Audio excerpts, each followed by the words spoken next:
Hey guys, it's Ryan. Last night Travis and I were hauling bales in with the 76 and we were moving them from farm to farm. Now some of you might ask why we don't hook a trailer up and haul in with the trailer or use a bale carrier. Well, number one, the farms aren't that far apart, so moving them between them isn't that big of a deal. And number two, there wasn't really that many bales to move, so it's not that big a deal to move just a couple bales with the tractor. And then number three, we do have a bale carrier, but it's still snowed in. If you look around, we don't hardly have any snow here. But if you go back to my video, my previous video, I say something about how we'll see if the weather takes a turn for the better or for the worse. Well, it took a turn for the worst. It snowed about 1 or 2 days after I made that video. And up north of us, they got 9 inches and we got 3 inches. Which is why if you look around here, we don't have any snow anymore.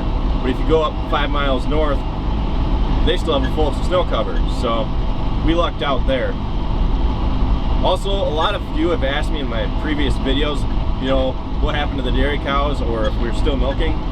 We're not milking anymore. The cows were sold last March and we haven't had any qualms about it. Travis made a good analogy about it. He said that there's a stake pounded in the center of that barn and there's a rope tied to that stake that's tied to you. You can only go so far away from that stake before it starts reeling you back in. And I feel like that's very true.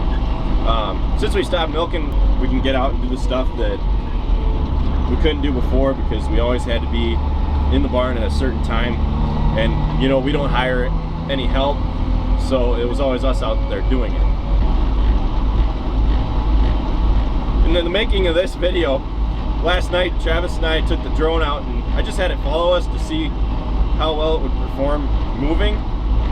And it kept up really well with us, except towards the end I forgot that I had a range limit set on it. And what that means is that I can only go so far away from where I started it at. And we hit that point and the drone just suddenly stopped and we couldn't figure out why. So we had to turn around and go back and grab it. But yeah, I hooked it back up to my computer and I saw that I had a distance range of it on it of 5,280 feet, which is a mile. So